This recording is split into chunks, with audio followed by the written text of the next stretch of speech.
এমন একটা পর্দাওয়ালা নারী ছোট ছোট বাচ্চা নিয়ে ঘর করে, স্বামী বড় অসুস্থ, সন্তানগুলোর চুলায় খানা নাই, ঘরেও কোনো আয়োজন নাই। একদিন আর 2 দিন আর 3 দিন সন্তানগুলো এক পর্যায়ে কান্নায় ক্ষুধার তৃষ্ণায় পাগল হয়ে যায়। সন্তান মা যতই কষ্ট করুক না কেন, মা সন্তানের কান্না সহ্য করতে পারে না।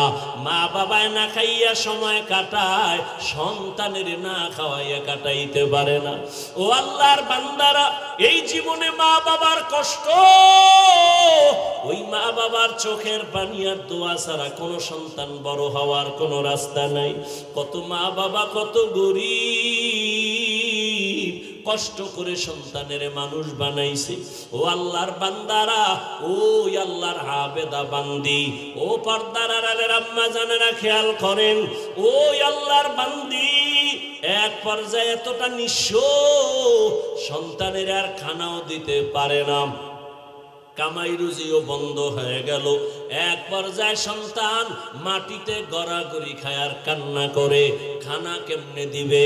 মায়ের কলিজাটা ফেটে যায়, নিজে না খাইয়া মরতে রাজি, বাচ্চার কান্না সহ্য করতে পারি না। আল্লাহর বান্দি নামাজ পড়ে কান্না করে, দোয়া করে, হে আল্লাহ, সন্তানের কান্নার কয়দিন শুনাইবা, একটা রাস্তা তুমি খুলিয়া দাও। আল্লাহর বান্দি এক পর্যায়ে হঠাৎ তার অন্তরের মধ্যে একটা চিন্তা চলে আসলো, আমার বাড়ি থেকে একটু দূরে অন্য গ্রামে এক টাকাওয়ালা বসবাস করে, যদিও লোকটার আখলাক ভালো না, তবে ওখানে যাইয়া আমি নিরুপায় হইয়া বাচ্চার জন্য কিছু টাকা ধার নিয়ে আসি, আমার বাচ্চার খানার আয়োজন করব। আমি যদি পারি কাজ করে আস্তে আস্তে টাকাগুলো আদায় করে দেব। মা পেরেশান হইয়া চিন্তা করে ওই বড় লোকের বাড়ি চলে গেল। ওই বড় লোক টাকাওয়ালা ঠিক, কিন্তু চরিত্র বড় খারাপ। এই পর্দাওয়ালা আল্লাহর বান্দি বড় লোকের বাড়ি দাঁড়াইয়া ডাক দিয়া কয়, ও পর্দাওয়ালা নারী, আমার দরজায় কেন আসছো? আল্লাহর বান্দি চোখের পানি ছেড়ে কাঁদে আর ডাক দিয়া কয়, সাহেব, বেয়াদবি মাফ করবেন, আমি বড় অসহায় গরিব, বাচ্চাগুলো কান্না ক্ষুধার তৃষ্ণায় চোখের পানি ছেড়ে কান্না করে, একবেলা খানা দিতে পারি না, মা হইয়া কান্নাও সহ্য করতে পারি না। ও ভাই, যদি একটু আপনি দয়া করতেন, আমাকে কিছু টাকা ধার দিবেন, আমি আপনার টাকা আস্তে আস্তে দিয়ে দিব, কামাই রুজি করিয়া।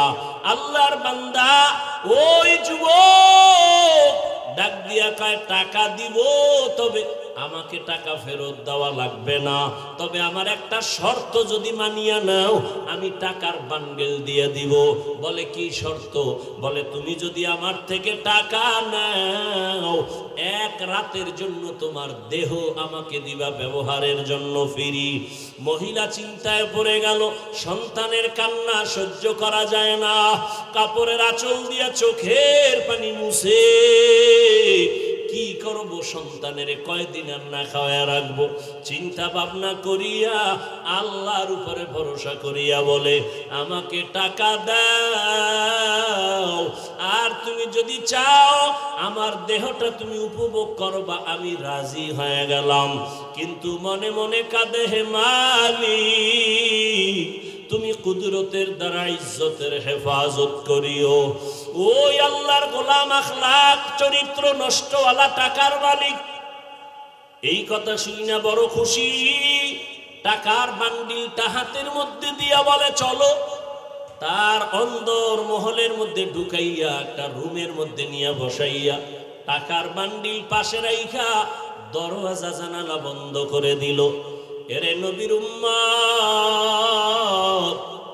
ওই মহিলার গায়ে এখনো হাত লাগায় নাই, টাচ করে নাই, কিন্তু ওই গুনাহগার বান্দা দেখে মহিলা বসে বসে হাউমাউ করে কান্না করে আর চোখের পানি মুছে। এবার ডাক দিয়া কয়, রে বোন, তুমি কেন কান্না করো? আমি তো তোমারে টাচ করি নাই। তোমার টাকাও তো আমি নিয়ে যাই নাই, তুমি আবার কেন এই রুমের মধ্যে বসে কান্না করো?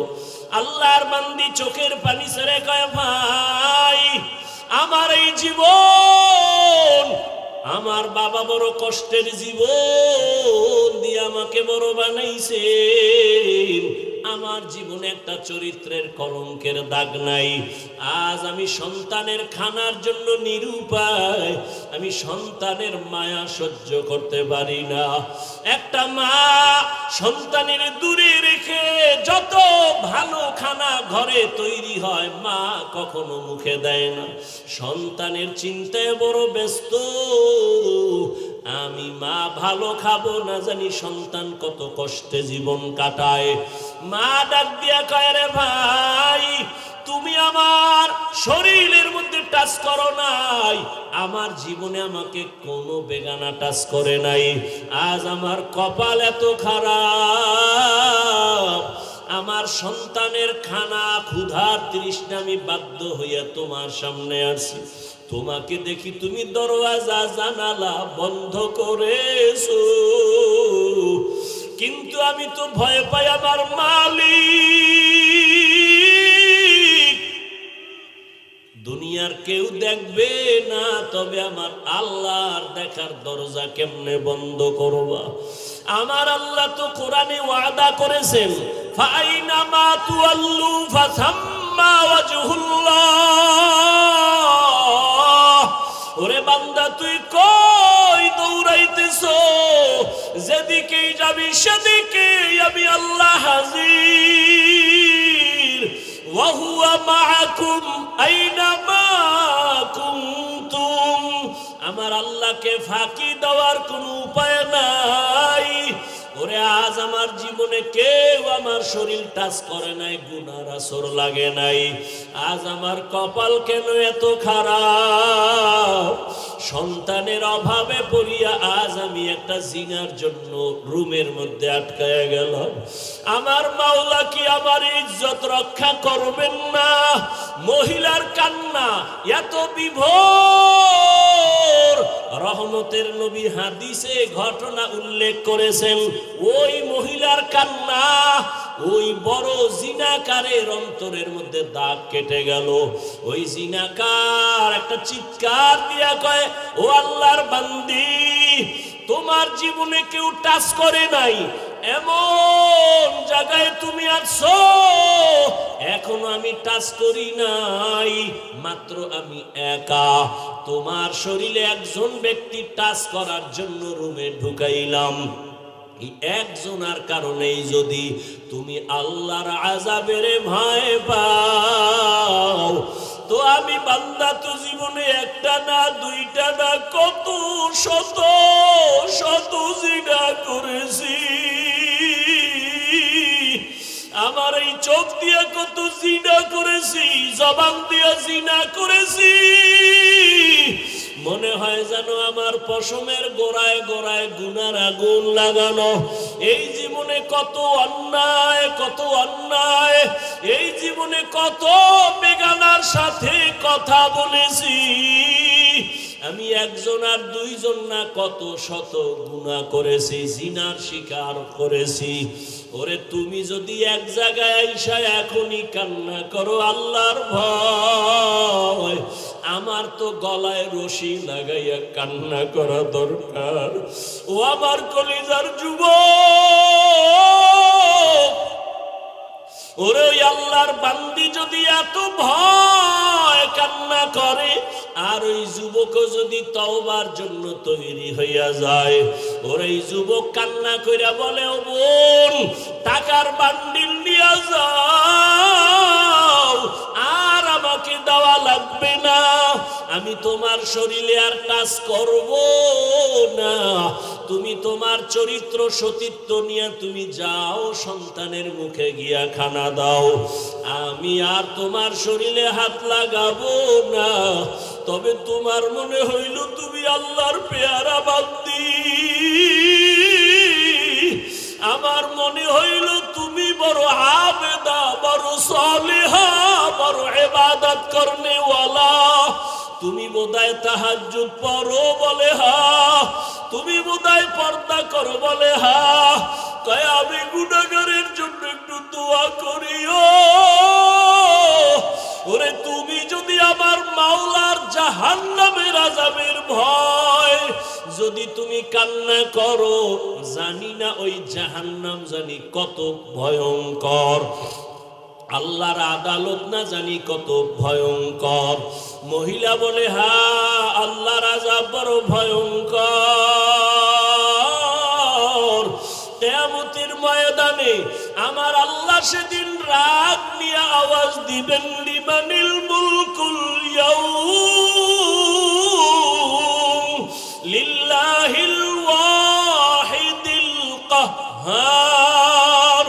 আল্লাহ পাকের কুদরতির রাগের আওয়াজে হাসরের ময়দানটা থরথর করে কেঁপে উঠবে। ওরে গুনাহগারেরা পাগলের মতো চিল্লাইবে। নবী বলেন সব নবীরা পর্যন্ত বেকারার হয়ে যাবে। আল্লাহ পাক আবার আওয়াজ দিবেন, ওয়ামতাজুল ইয়াউমা আইয়ুহাল মুজরিমুন। ও জিনাকারেরা, ও বেনামাজিরা, ও গুনাহগারেরা, আজকে আমি আল্লাহ আমার গোলামদের ডান হাতে আমলনামা দিয়া জান্নাতে পাঠাইয়া দিব। তোমরা যারা গুনাহগার, নেককারদের থেকে আলাদা হও। গুনাহগারেরা নেককারদের থেকে আলাদা হইতে চাইবে না। তখন আমার আল্লাহ আরো রাগ হইয়া এমন ভাবে কুদরতি একটা বাচুনি দিবে, গুনাহগারেরা জাহান্নামে চিটার মতো উড়িয়া উড়িয়া গিয়া জাহান্নামের দরজায় গিয়া দাঁড়াবে। আমার আল্লাহ আওয়াজ দিবে, রে ফেরেশতা, নেককারদেরকে ডাইন দিকে লাইনে দাঁড় করাও, আমি ডান হাতে আমলনামা দিব। আমলনামা দেওয়ার পর ডান হাতের আমলনামা যারা পাবে, এরা হাসতে হাসতে জান্নাতের মেহমানখানায় চলে যাবে। আর আল্লাহ যাদের বাম হাতে আমলনামা দিবেন, ওই আল্লাহ এমন রাগ করে বলবে, ও ফেরেশতা, এই বেনামাজি নাফরমান আমি আল্লাহর দেওয়া নিয়ামত কম ভোগ করে নাই। আমার দেওয়া পানি, আমার দেওয়া চাঁদের আলো, সূর্যের আলো, আমার দেওয়া সব নিয়ামত, ওরে আমি আল্লাহ ওরে ঘুমের থেকে না উঠাইলে কোনোদিন সজাগ হতে পারতো না। এই বান্দা আমার নিয়ামত পাওয়ার পর আমার দেওয়া চক্ষু দিয়া বেগানার দিকে তাকাইছে, আমার দেওয়া জবাল দিয়ে আমি আল্লাহরে ডাকি নাই, বেগানার সাথে ঘন্টার পরে ঘন্টা গুনাহের কথা বলছে। ও ফেরেশতা, ওরে বাম হাতে আমলনামা আমি সোজা দিব না, এই গুনাহগারের বুকের মাঝে ছিদ্র করিয়া ফেলো, বুকের মাঝে ছিদ্র করিয়া বাম হাত বুকের মাঝে ঢুকাইয়া পিঠের থেকে বের করো। ফেরেশতারা আল্লাহর হুকুম পাওয়া মাত্র বুকের মাঝে ছিদ্র বানাইয়া বাম হাতটা ঢুকাইয়া পেছন দিকে বের করে ফেলবে। আমার আল্লাহ কোরআনে বলেন, আমি আল্লাহ তখন পিঠের দিকের হাতে আমলনামা দিয়া আমি আল্লাহ বলবো, ইকরা কিতাবাকা কাফা বিনাফসিকাল ইয়াউমা আলাইকা হাসিবা। ও বান্দা বান্দি, জীবনে যত অন্যায় করছো হিসাব নামায় আমলনামায় লেখা, নিজের হিসাব নিজে মিলাও। ফেরেশতারা বলবেন, হে মালিক, তোমার বান্দার হাত পেছনে, আমলনামা পেছনে, চেহারাটা সামনে, চোখ দুইটার সামনে পড়বে কিভাবে? আল্লাহ আবার রাগান্বিত হইয়া বলবে, ফেরেশতা, এই গুনাহগার নাফরমানের ঘাড় ধরিয়া মোচড় দিয়া পেছন দিকে ফিরাইয়া দাও। ফেরেশতারা আল্লাহর হুকুম পাইয়া মোচড় দিয়া পেছন দিকে ফিরাইয়া এরপরে বলবে, দেখ জাহান্নামের আযাব কেমন। ওই আল্লাহর বান্দি কান্না করে, ওই বান্দির আল্লাহর আযাবের ভয় ওই জাহান্নামী যুবকের অন্তর হেদায়েতের আলো জ্বালায় দিল। ওই বান্দির কথায় পড়িয়া ওই জিনাকার যুবক বলে, আমার জন্য দোয়া করিও, আমি আর কোনোদিন জিনা করব না। এমন ভাবে তওবা করিয়া রাতের বেলা সেজদায় গিয়া কান্না শুরু করলো, আল্লাহ আমি তোমারে চিনতে পারি নাই, ও আল্লাহ তোমার দেওয়া নিয়ামত খাইয়া কত গুনাহ করেছি। ওরে ওই কবরে আমার আজকে দুনিয়াতে টাকা পয়সা বাড়ি গাড়ির অভাব নাই, কিন্তু আজকে আমার মরণ হয়ে গেলে আমি একা, আমার ডানে মাটি বামে মাটি আর কিছুই নাই, সাদা কাপড়ের প্যাকেট বানাই আমারে কবরে রাখবে। এইভাবে কান্না করিয়া তওবা করে ফেললো। আর ওই আবেদা আল্লাহর বান্দি টাকা নিয়ে বাড়ি চলে গেল। ওই জাহান্নামী জিনাকার এমন ভাবে তওবা করে ফেললো, কিছুদিন অসুস্থ থাকিয়া দুনিয়া থেকে আল্লাহর বান্দা বিদায় হয়ে গেল। ওই সময় নবী হাদিসে লেখছেন, ওই সময় ভালো মানুষ যদি মারা যাইত, তার বাড়ির দরওয়াজার মেইন গেটে একটা লেখা উঠা থাকতো, কে লেখতো কেউ জানতো না। ভালো থাকলে লেখা থাকতো লোকটা বড় ভালো, আবার গুনাহ নিয়ে কবরে গেলে লেখা থাকতো বাড়ির গেটে লোকটা বড় খারাপ। ওই আল্লাহর বান্দা যখন দুনিয়া থেকে বিদায় হয়ে গেল, এলাকার সবাই বড় খুশি। একটা গুনাহগার জালেম সন্ত্রাসী চলিয়া গেল, আমরা বড় নিস্তার পেয়ে গেলাম, শান্তির জীবনে বাস করব। কিন্তু সবাই রওয়ানা, বাড়ির দরজার গেটে কি লেখা আছে দেখব। সবাই বাড়ির গেটে গিয়া তাকায় দেখে আরবি একটা শব্দ লেখা, হাদিসের ভাষা। নবী হাদিসে বলেন, ওই বাড়ির গেটে গিয়া লেখা দেখে সবাই আরবিতে লেখা, কদ গফারাল্লাহু লিল কিফলি। ওই বান্দার নাম কিফলুন, ওই বান্দার কিফলি নামের বান্দার নামে আরবি লেখা, কদ গফারাল্লাহু লাকা লিল কিফল। এই লেখা দেখা মানি হলো আল্লাহর ঘোষণা, ওই বান্দা তোমার জীবনের গুনাহ মাফ হয়ে গেছে, আল্লাহ তোমাকে মাফ করে দিছে। ও কিফলি নামের বান্দা, কদ গফারাল্লাহু লাকা, কদ গফারাল্লাহু লিল কিফল। এই লেখা দেখা মানুষ পেরেশান হয়ে গেল। এলাকার চিহ্নিত জাহান্নামী গুনাহগার জিনাকার, ওর বাড়ির দরওয়াজায় এই লেখা কেন আসলো? সবাই আশ্চর্য হয়ে গেল, আল্লাহ নাকি তাকে মাফ করে দিয়েছেন। সবাই তদন্ত শুরু করলো, ব্যাপারটা কি? খুঁজতে খুঁজতে খুঁজতে খুঁজতে পাইল ওই আবেদা মহিলার ঘটনা। সবাই মহিলার বাড়ি চলে গেল, মহিলাকে আইনা ওই বাড়ির দরজায় দাঁড় করাইয়া এরপরে সব ঘটনা শুনলো। মহিলা ডাক দিয়া কয়, আমি আল্লাহর একজন গুনাহগার বান্দি, জীবনে আমার শরীর কেউ টাচ করে নাই বেগানা, আমি চোখ দিয়া কোনো বেগানা দেখি নাই, আমি গুনাহ করি নাই, সন্তানের ক্ষুধার তৃষ্ণা মিটাইতে এই জিনাকারের বাড়ি আসছি, টাকা দেওয়ার শর্তে আমারে রাতের বেলা ব্যবহার করবে। আমাকে রুমের মধ্যে যখন ঢুকাইছে আমি কান্না শুরু করে দিছি আল্লাহর আযাবের ভয়, আল্লাহর আযাবের ভয়। আল্লাহ কোরআনে ওয়াদা করেন, যারা আমার আদালতে দাঁড়াইয়া হিসাব দেওয়ার ভয়, যারা গুনাহ থেকে নিজেকে বাঁচাবে, তওবা করবে, আল্লাহর কাছে বলবে, হে মালিক, আমার মতো গুনাহগার কেউ নাই, আজকে থেকে তওবা করলাম, আর চোখের গুনাহ করব না, জবানের গুনাহ করব না, হাতের গুনাহ করব না, অন্তরের কল্পনায় গুনাহ করব না। ও এলাকার মা বোনেরা, ও বৃদ্ধ বাবাজিরা, ও কলিজার যুবক বাবারা, একটু চিন্তা করো, গুনাহ করতে করতে যদি তুমি লাগাতার করো আর না ছাড়ো, এই গুনার চরিত্র তোমার সন্তানের মধ্যে চলে যাবে, সন্তানও দিন দিন খারাপ হতে থাকবে। তোমাকে দেখাইয়া গুনাহ করা লাগবে না, গোপনেও যদি গুনাহ করো সন্তানের মধ্যে ওই গুনার আসর চলিয়া যাবে। এই জন্য এখনো সময় আছে, তওবা করে নাও। ও পর্দার আড়ালের মা বোনেরা, আল্লাহর কাছে তওবা করেন। আপনার মতো কত মা কত বোন বোন এখনো নামাজ ছাড়ে না, বেপরদায় চলে না, স্বামীর মাল নষ্ট করে না, মোবাইলে চরিত্র বিক্রি করে না।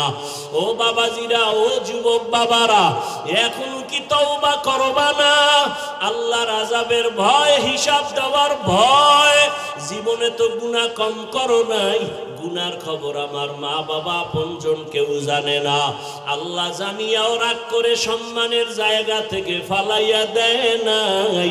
এখনো তওবা করো আর মনে মনে আমার আল্লাহকে ডাকো। ও দয়ার মালিক, জীবনে কত গুনাহ করেছি আমার কেউ জানে না মাওলা, তুমি জানিয়া রাগ কইরা সম্মানের জায়গা থেকে ফালাইয়া দাও নাই। ও আল্লাহ, গুনার কারণে তুমি খানা বন্ধ করো নাই, গুনার কারণে তুমি কারো সামনে ইজ্জত নষ্ট করো নাই। আজকে থেকে তওবা করলাম, আর গুনাহ করব না। দুনিয়াতে একটা বেতের বাড়ি সইতে পারি না, একটা মশার কামড় সইতে পারি না। ওরে গুনাহ নিয়ে কবরে গেলে জাহান্নামের গরম, ওই কবরে মাটির চাপ, সাপ বিচ্ছুর কামড় কেমনে সহ্য করবা? তওবা করার মতো যদি কারো অন্তর তৈরি হয়, গুনার কারণে দিলটা পাথর, চোখে পানি নাই, অথচ আল্লাহ কোরআনে বলেন সুম্মা কাসাত কুলুবুকুম মিন বাদি যালিকা ফাহিয়া কাল হিজারা আও আশাদ্দু কাসওয়া ওয়া ইন্না মিনাল হিজারাতি লামা ইয়াতাফাজ্জারু মিনহুল আনহার ওয়া ইন্না মিনহা লামা ইয়াশাক্কাকু ফায়াখরুজু মিনহুল মা ওয়া ইন্না মিনহা লামা ইয়াহবিতু মিন খাশিয়াতিল্লাহ ওয়া মাল্লাহু বিগাফিলিন আম্মা তা'মালুন। আল্লাহ কোরআনে বলে, ও মানুষ, তোদের কলব কেন এত শক্ত? পাথরের থেকেও কি শক্ত হয়ে গেল? অথচ জাহান্নামের আযাবের ভয়, কত পাথর কান্না করে ঝর্ণা ধারা প্রবাহিত করেছে। ওই যে পাথরগুলো পানি ফেলে ঝর্ণার মতো, আল্লাহ কোরআনে বলে ওরা পানি ফেলে না, জাহান্নামের আযাবের ভয় কান্না করে। কিছু পাথর আছে টপ টপ করে পানি ফালায় আর কাঁদে, আবার কিছু পাথর আছে জাহান্নামের ভয়ে ফেটে যায়, এক জায়গা থেকে আর এক জায়গায় পড়ে যায়। আল্লাহ কয়, ও মানুষ, এত খারাপ কেন? তোমার কলম কি পাথরের থেকেও শক্ত?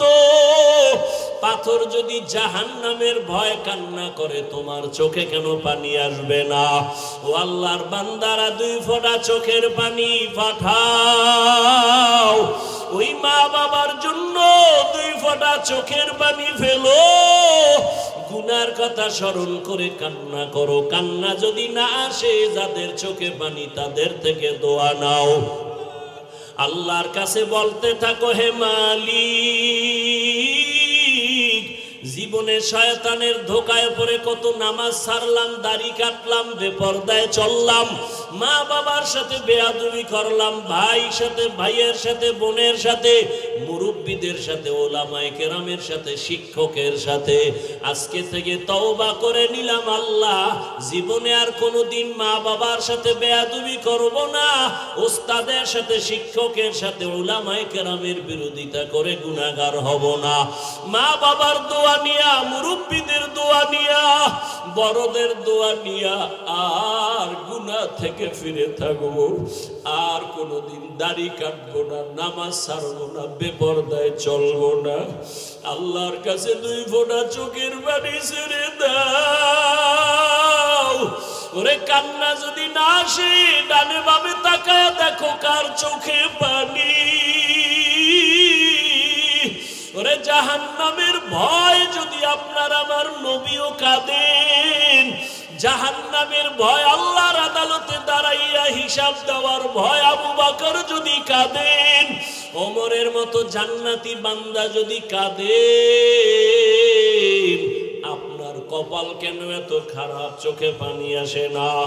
এখনো সময় থাকলে মা বাবার দোয়া নাও। ওরে মা বাবা যার নাই, ওই কবর থেকে তাকাইয়াছে, একটু দোয়া কখন করবা? ওরে ওই মা বাবার জন্য কি একটু দিলে মায়া হয় না? ওই মা বাবা বাবার জন্য কি একটু দয়া হবে না রে সন্তান? ওই মা বাবা কত কষ্ট করে তোমাকে আমাকে মানুষ বানাইছেন। ওই মা বাবাকে কিছু দিতে না পারলো, 2 ফোঁটা চোখের পানি দাও।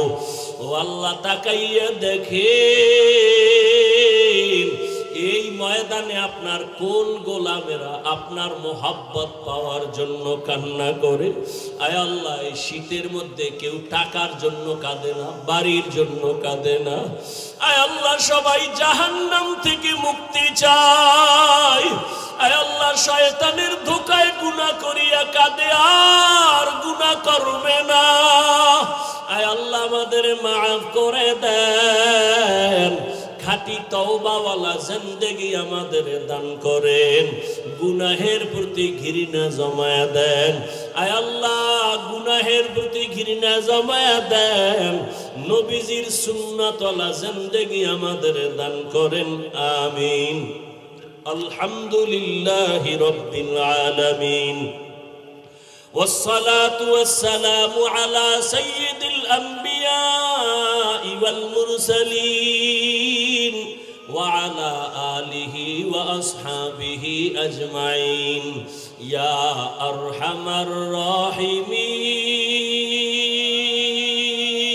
الراحمين يا أرحم الراحمين يا أرحم الراحمين رب ارحمهما كما ربياني صغيرا رب ارحمهما كما ربياني صغيرا اللهم إنك عفو كريم تحب العفو فاعف عنا اللهم إنا نسألك رضاك والجنة ونعوذ بك من سخطك والنار اللهم إنا نعوذ بك من البرص والجنون والجذام وسيء الأسقام উদয়ার মালিক এই ময়দানের দিকে কুদরতের নজর দিয়া তাকায় দেখেন আপনার বান্দা উলামায়ে কেরাম মুরব্বি হাজী সাহেব কত ব্যবসায়ী চাকরিজীবীরা হাত উঠাইলেন আয় আল্লাহ পর্দার আড়ালে কত মা কত বোনেরা হাত তুলেছেন আমার কলিজার কত যুবক কত ছাত্র ভাই আপনার দরওয়াজায় হাজির এই গভীর রাত্রে বাড়িওয়ালাদের দরজাগুলো বন্ধ হয়ে গেছে ও আল্লাহ আপনার দরওয়াজা তো বন্ধ নাই আমরা সবাই তওবার নিয়তে আপনার দরওয়াজায় আসছি গুনাহ করিয়া জীবনটা নাপাক করেছি আর গুনাহ করব না রে আল্লাহ আর গুনাহ করব না রে আল্লাহ এ জীবনে না করিলাম বান্দেগি গুনাহ করে কাটাইলাম জিন্দেগি গুনাহ করে কাটাইলাম জিন্দেগি তওবা করে আবার তওবা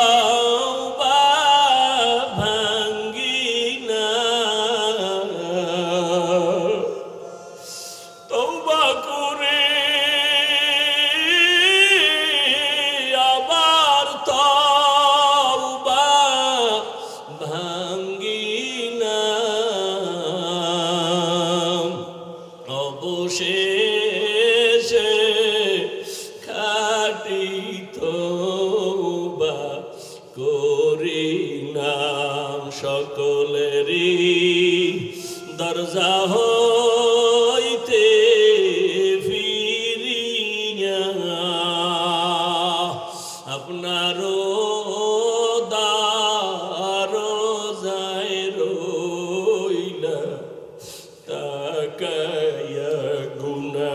করছি, আর তো গুনাহ করব না। দয়া করে মাফ করে দেন রব্বানা। আয় আল্লাহ, গুনার কারণে দিলটা পাথর, চোখে পানি নাই, কান্নাওয়ালা চক্ষু দান করেন আল্লাহ, কান্নাওয়ালা চক্ষু দান করেন। যেই চোখে জাহান্নামের ভয় কান্না নাই, ওই চক্ষু চাই না রে আল্লাহ। যেই জবানে আপনার জিকির নাই, ওই জবান চাই না রে আল্লাহ। যেই অন্তরে আখিরাতের ফিকির নাই, ওই অন্তর চাই না রে আল্লাহ। ও আল্লাহ, গুনার দিকে তাকাইয়া বেজার হইয়েন না রে আল্লাহ। ও আল্লাহ, শয়তানের ধোকায় পড়ে গুনাহ করেছি, মনে হয় আমার মতো গুনাহগার এই ময়দানে কেউ নাই। এই চেয়ারে বসার মতো কোনো ইলম নাই, আমল নাই, কোনো যোগ্যতা নাই। আপনি দয়া করে বসাইছেন, গুনার কারণে ফালাইয়া দিয়েন না রে আল্লাহ। চারদিকে শুধু অন্ধকার, কোথায় যাব? আপনার রহমত ছাড়া উপায় নাই। আয় আল্লাহ, জীবনের গুনাহ মাফ করে দেন। আয় আল্লাহ, ইজ্জতের জিন্দেগি দান করেন। আয় আল্লাহ, মাদ্রাসা কবুল করে নেন। আয়োজনকারী, সহযোগিতাকারী, দান সদকাকারীদের কবুল করে নেন। আয় আল্লাহ, কত বান্দার চোখের পানির এই বাগান, কত রাত্র ঘুমায় না, খানাও খায় না, রাতের রাত বলে না দিন, কষ্ট করে খানা না খাইয়া। ও আল্লাহ, যারা এই বাগান সাজানোর পেছনে কষ্ট করেছেন, আয় আল্লাহ, এদের দুনিয়ায় কেউ কিছু দিতে পারবে না। আয় আল্লাহ, আপনার কুদরতের দ্বারা কবুল করেন। আয় আল্লাহ, কিয়ামতে বিনা হিসাবে জান্নাত দান করিয়েন। আয় আল্লাহ, এই দ্বীনের খেদমতের বরকতে ইজ্জতের জীবন দান করেন। গুনার কারণে যেন ইজ্জত নষ্ট না হয়। আয় আল্লাহ, যেই ছাত্ররা পড়ে মা বাবারা সন্তান দিছেন,